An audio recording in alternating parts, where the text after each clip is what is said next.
Assalamualaikum warahmatullahi wabarakatuh. Selamat malam teman-teman Angkatan 5 program paket C KPC PPI Taiwan. Jadi malam hari ini kita ada di pertemuan ketiga setelah UTS, pertemuan untuk sejarah kelas 10 ya. Ini masih ada Mbak Susi sama Mbak Siti. Kita mulai aja ya, soalnya habis ini nanti masih ada kelas, jadi kelas KF kalau nggak salah, jadi biar nggak terlalu malam-malam juga. Langsung saja, ini ada di buku IPS halaman 129 bab 4, yaitu persebaran manusia di Kepulauan Indonesia. Ini adalah bab terakhir, jadi bulan depan kita sudah memasuki bulan UAS ya, jadi bisa dipersiapkan. Langsung saja, di bab kali ini, di bab terakhir ini, kita akan membahas tentang persebaran manusia di kepulauan di Indonesia ya. Mulai dari keadaan alam dan juga perkembangan makhluk hidup di bumi ini, sampai pada kronologis perkembangan biologis manusia, dan yang terakhir adalah subbab penelitian manusia purba. Jadi manusia purba itu nanti akan dibagi menjadi beberapa jenis. Ini akan kita bahas. Yang pertama yang akan kita bahas adalah perkembangan bumi. Jadi sejak terjadinya bumi atau sejak dibentuknya bumi, para ilmuwan ini meyakini bahwa bumi itu sebenarnya sudah dibagi menjadi beberapa zaman. Jadi mulai dari awal diciptakan sampai saat ini, bumi itu sudah melewati beberapa zaman yang berbeda-beda.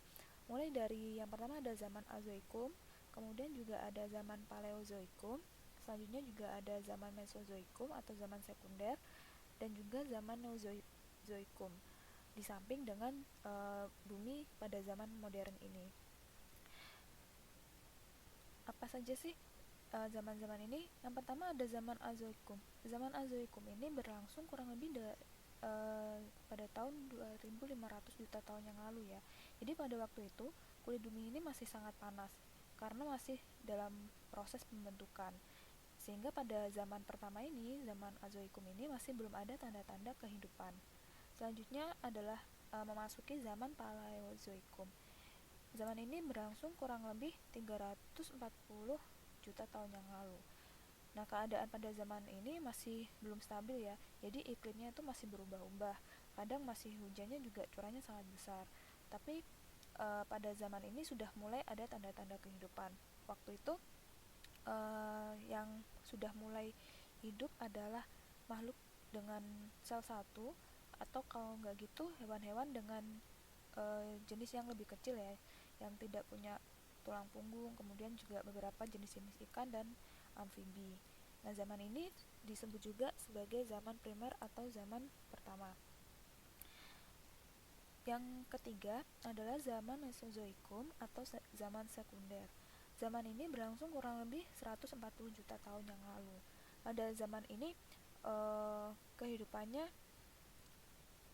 makhluk hidup yang hidup pada zaman ini kebanyakan jenisnya reptil yang tubuhnya besar seperti dinosaurus ya. Kemudian juga ada Brontosaurus, kemudian ada Tyrannosaurus, atau reptil-reptil yang dia itu memiliki sayap, jadi semacam kadal yang besar dan dia bisa terbang. Ini misalnya Pteranodon. Nah, pada zaman ini, di akhir zaman Mesozoikum ini, mulailah ada yang namanya hewan jenis mamalia. Memasuki zaman Neozoikum ini ada dibagi menjadi dua zaman. Yang pertama adalah zaman tersier atau zaman ketiga, dan yang kedua adalah zaman kuarter atau zaman keempat. Pada zaman-zaman ini sudah mulai banyak jenis hewan mamalia ya. Jadi misalnya ada makhluk primata atau makhluk yang menyerupai kera seperti itu. Dan pada zaman ini juga sudah banyak ditemukan fosil-fosil yang membuktikan bahwa pada zaman ini tuh Kalimantan itu bergabung dengan daratan Asia, dan kemudian setelah es di kutub itu mencair, maka Kalimantan ini mulai bergerak terpisah dari benua Asia.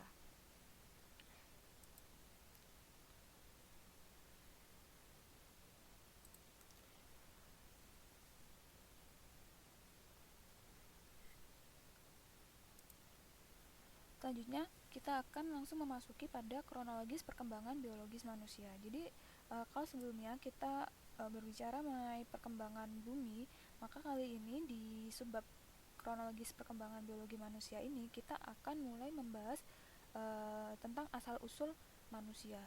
Jadi kalau menurut para ahli, sebelum adanya manusia seperti sekarang ini, manusia modern seperti saat ini, sebelumnya sudah ada makhluk pendahulu manusia yang disebut dengan Australopithecus. Jadi Australopithecus ini adalah artinya kera dari selatan ya, dan diperkirakan hidup sekitar 8 juta sampai 2 juta tahun yang lalu. Jadi sudah lama sekali. Nah, keadaan atau bentuk fisik atau tubuh dari makhluk ini dia itu menyerupai kera, tetapi dia sudah berjalan tegak seperti manusia, dan mereka ini sudah makanannya itu nggak cuma tumbuh-tumbuhan tetapi juga makan daging, dan juga hidupnya biasanya di padang terbuka atau tinggalnya di gua-gua, biasa juga disebut dengan manusia gua ya. Nah, perkembangan manusia sendiri ini dibuktikan melalui beberapa teori. Nah, diantaranya adalah yang paling terkenal adalah teori dari Charles Darwin atau teori evolusi. Jadi Charles Darwin ini beliau menyatakan bahwa manusia dan kera itu adalah satu keturunan. Nah, tetapi sempat disanggah. Kenapa? Karena menurut teori ini kan teorinya dikemukakan pada tahun 1864.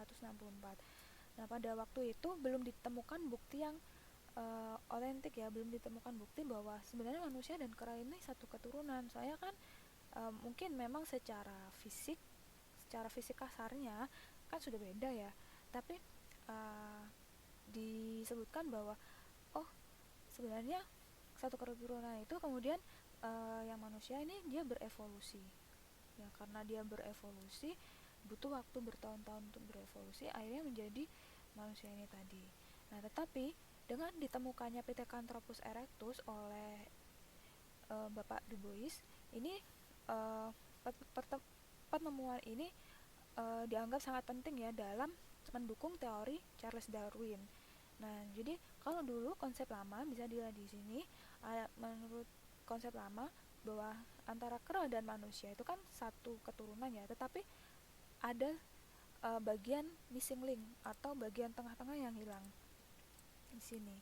Nah, setelah ditemukannya Pithecanthropus erectus pada tahun 1890 ini, maka muncullah konsep baru di mana di sini ada makhluk induk yang merupakan merupakan cikal bakal adanya manusia dan juga kera ini tadi. Nah, dari makhluk induk ini dia menurunkan ada kera-kera besar, kemudian juga ada manusia yang merupakan hasil evolusi dari makhluk induk ini tadi.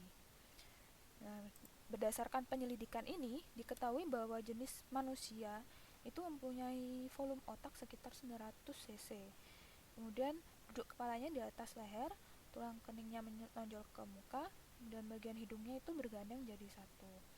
Nah, di sini dalam dunia pengetahuan ini, penemuan ini sangat mendukung teori Charles Darwin, teori evolusi Charles Darwin, walaupun sebenarnya sampai saat ini pun teori ini masih banyak pro dan kontra ya, banyak yang percaya, banyak juga yang kurang percaya.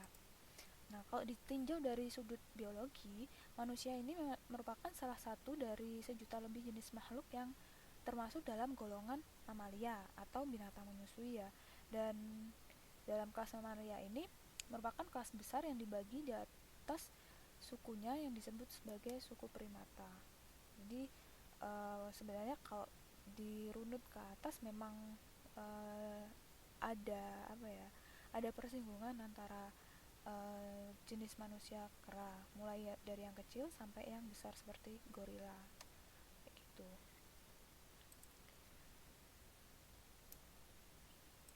Nah, ini jadi Di sini kita bisa melihat ada perkembangannya juga, perkembangan biologis manusia Indonesia khususnya di Jawa ini. Jadi manusia yang ditemukan pada masa Holosen ini biasanya ditemukan jenis manusia Homo sapiens ya. Kemudian pada lapisan Pleistosen atas atau lapisan dan fauna ngandong ini yang banyak ditemukan Homo soloensis dan juga Homo wajakensis. Selanjutnya evolusi dari Pleistosen tengah atau lapisan dan fauna Trinil ini ditemukan Pithecanthropus erectus. Untuk lapisan bawah, lapisan yang paling tua di lapisan dan fauna Jetis ini ditemukan Pithecanthropus robustus, Pithecanthropus mojokertensis, dan juga Meganthropus paleojavanicus. Jadi ini adalah penemuan manusia purba di Jawa ya, khususnya waktu itu. Ini kalau masa ini kan artinya dia itu kedudukan ditemukannya atau susunan ditemukannya fosil manusia itu. Jadi yang paling sederhana sampai yang paling maju kayak gitu. Jadi Pleistosen yang paling bawah itu yang paling sederhana atau paling lama, paling kuno itu adalah ini yang paling tua ya, paling purba, lapisan Pleistosen bawah.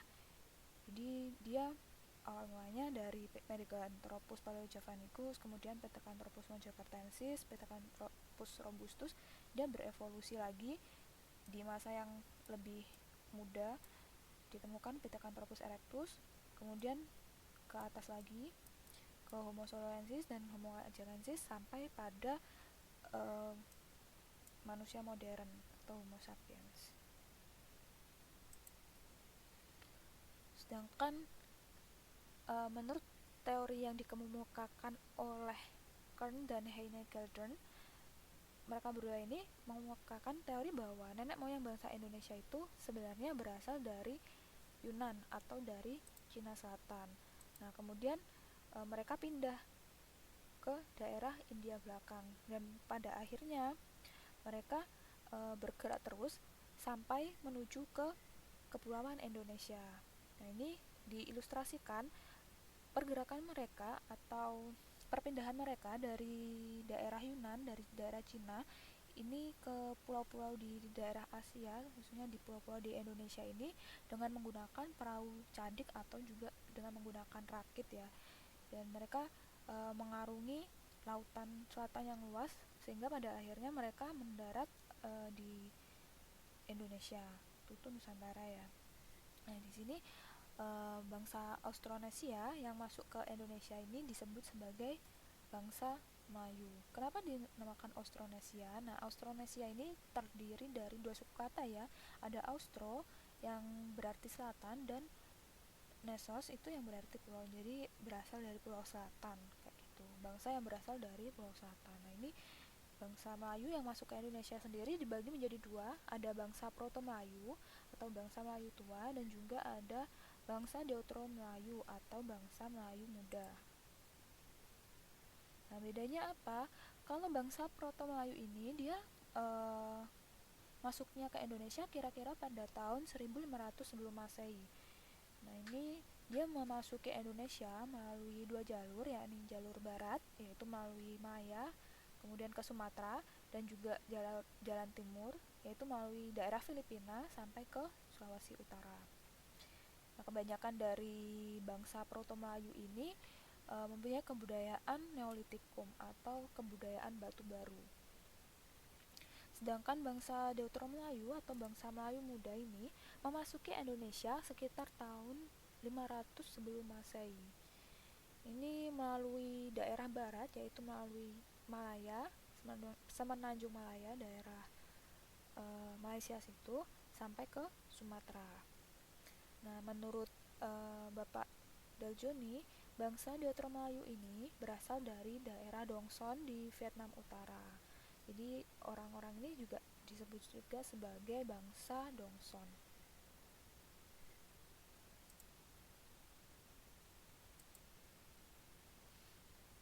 Ini ya.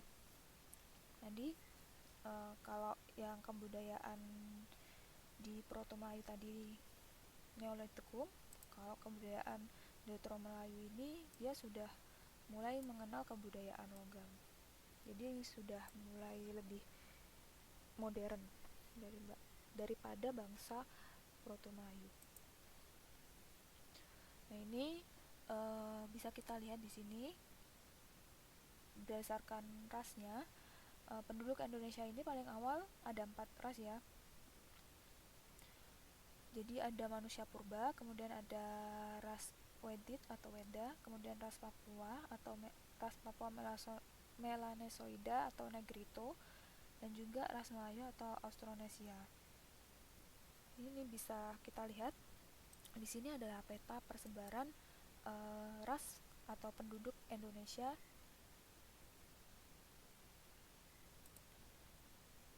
Di sini bisa dilihat, di sini ada bahwa nenek moyang bangsa Indonesia ini tadi kan asalnya dari daerah Cina ya. Jadi sebenarnya kalau dilihat hampir sama antara orang Malaysia, orang Indonesia, Filipina, kemudian juga Thailand. Nah, ini Laos.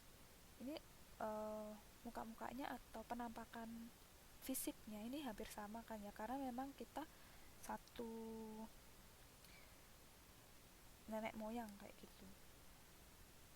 Nah, ini adalah peta persebarannya. Ini masuk juga ya di Taiwan sini juga termasuk salah satu persebaran ras yang hampir sama dengan yang ada di Indonesia. Ini.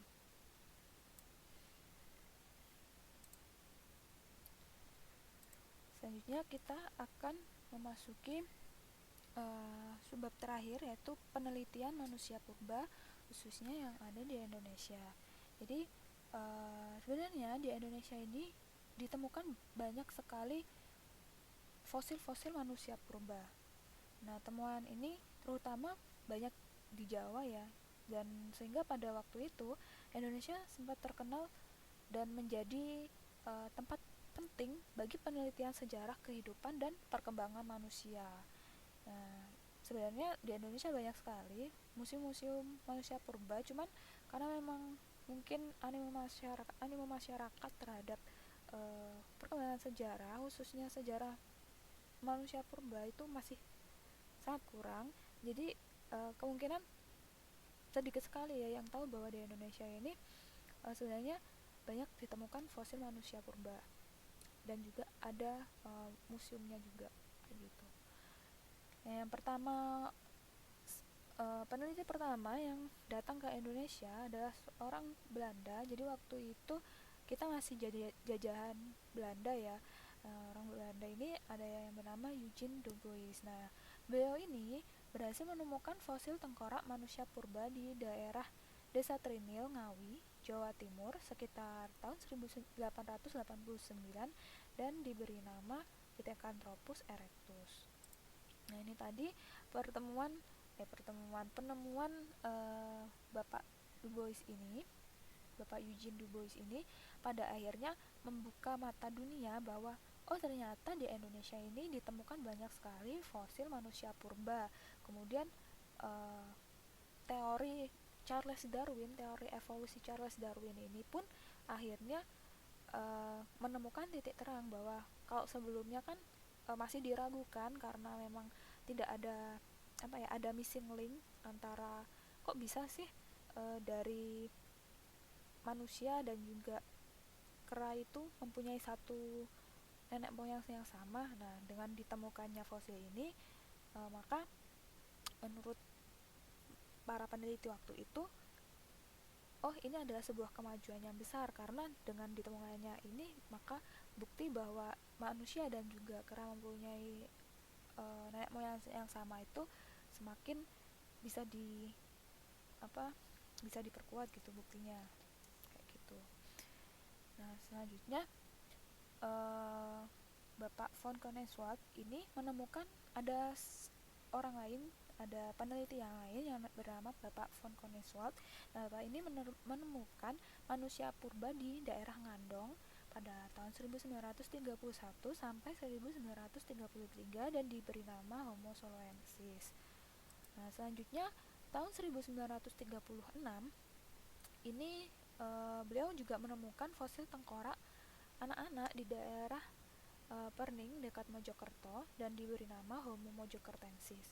Selanjutnya pada tahun 1941 ditemukan fosil rahang bawah yang sangat besar yang kemudian diberi nama Meganthropus paleojavanicus.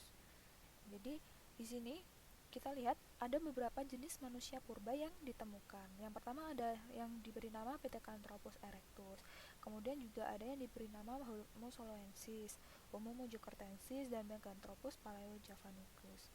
Nah, sebenarnya apa saja sih perbedaan-perbedaannya? Kok bisa sih ini ada yang Pithecanthropus, ada yang Homo, ada yang Meganthropus kayak gitu. Nah, ini apa perbedaannya? Yang akan kita bahas pertama adalah manusia purba jenis Meganthropus paleojavanicus. Nah, di sini Meganthropus paleojavanicus ini terdiri dari beberapa kata ya. Mega ini artinya besar ya. Kemudian paleo itu artinya tua dan Java itu artinya Jawa. Jadi bisa disebut juga sebagai manusia besar yang tua yang berasal dari Jawa. Nah, ini ilustrasinya seperti di gambar. Jadi ada ciri-ciri di mana rahangnya itu kuat dengan geraham besar dan dia berbadan tegap. Nah, tetapi tulang pipinya ini tebal dan tonjolan kening yang menyolok serta tonjolan kepala belakang yang tajam dan besar dengan tidak mempunyai dagu. Jadi ini bisa dilihat di sini ya. Untuk manusia jenis ini, makanan yang mungkin dimakan pada waktu itu adalah tumbuh-tumbuhan dan juga buah-buahan. Mereka ini hidup di antara 2 hingga 1 juta tahun yang lalu. Jadi sudah lama sekali ya.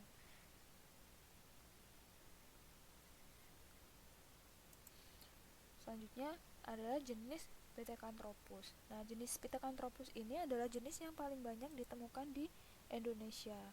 Sehingga dapat dikatakan juga bahwa kala Pleistosen di Indonesia ini didominasi oleh manusia Pithecanthropus. Nah, Pithecanthropus ini hidup di sekitar zaman Pleistosen awal, zaman Pleistosen tengah, dan juga zaman Pleistosen akhir ya. Nah, mereka ini biasanya tinggal di tempat terbuka dan hidupnya secara berkelompok. Karena ini bisa memudahkan mereka dalam berburu dan juga mendapatkan makanan. Sisa-sisa Pithecanthropus ini biasanya banyak ditemukan di daerah Mojokerto, Trinil, Sangiran, Ngandong, dan juga Kedung Brumbus, serta Sambung Macan. Di daerah Asia sendiri, jenis Pithecanthropus ini banyak ditemukan di daerah Choukoutien di Peking, Cina, dan dikenal dengan nama Pithecanthropus atau Sinanthropus pekinensis atau manusia kera dari Peking. Sedangkan di Afrika ini banyak ditemukan di Kenya dan dikenal dengan sebutan Australopithecus africanus. Nah, ciri-ciri manusia jenis Pithecanthropus ini diantaranya adalah tinggi tubuhnya itu berkisar antara 165 sampai 180 cm. Lumayan tinggi ya. Dengan badan dan anggota badan yang tegap, tetapi tidak setegap Meganthropus. Dagunya belum ada dan hidungnya biasanya lebar. Volume otaknya berkisar antara 750 sampai 1300 cc. Nah, Pithecanthropus ini hidup di antara 2 juta sampai 200.000 tahun yang lalu. Selanjutnya adalah Homo. Ini bukan Homo yang apa ya? Yang sama LGBT itu kan, tapi ini jenis manusia Homo. Jadi ini berasal dari lapisan Pleistosen atas ya. Jadi ini lebih modern daripada 2 jenis manusia yang sebelumnya, yaitu Meganthropus sama Pithecanthropus. Nah, Salah satu yang ditemukan adalah Homo solensis yang ditemukan di Ngandong, lembah Sungai Bengawan Solo, ditemukan oleh Bapak von Koningswald, serta Homo wajakensis yang ditemukan di daerah lembah Sungai Berantas, Wajak, Tulungagung, Jawa Timur oleh Bapak Eugene Duluis. Nah, ciri-ciri dari manusia Homo ini antara lain ada isi otaknya sekitar 1000 sampai 1200 cc dengan rata-rata sekitar 1350 sampai 1450 cc. Tinggi tubuhnya juga bervariasi, lebih kecil ya daripada Pithecanthropus tadi. Tinggi tubuhnya antara 130 sampai 150 cm dengan berat sekitar 30 sampai 150 kg. Jadi apa ya? Dia kecil tapi berat, bisa bayangin. Selanjutnya otaknya juga lebih berkembang daripada dua generasi sebelumnya, daripada Pithecanthropus dan Meganthropus. Gigi dan rahangnya mengecil dan muka tidak begitu menonjol lagi ke depan. Berjalan dan berdiri lebih sempurna dan koordinasi otot sudah jauh lebih sempurna dari kedua jenis manusia purba sebelumnya.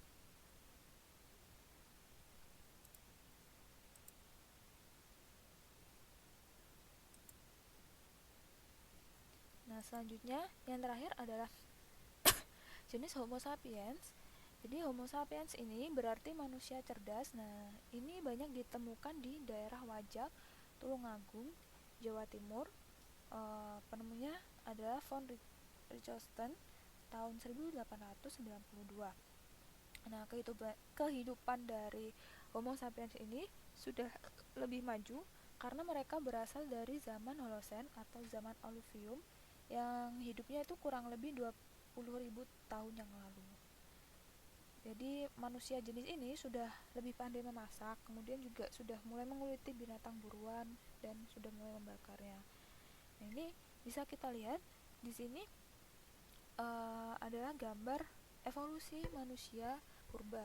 Jadi dari manusia jenis pertama, di sini volume otaknya lebih kecil ya.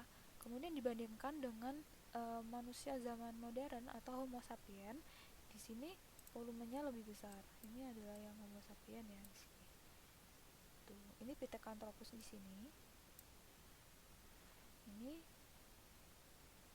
bisa kita lihat bahwa semakin lama baik dari bentuk fisik tubuhnya maupun dari volume otaknya bisa dilihat bahwa perkembangannya semakin lama semakin membaik, semakin modern.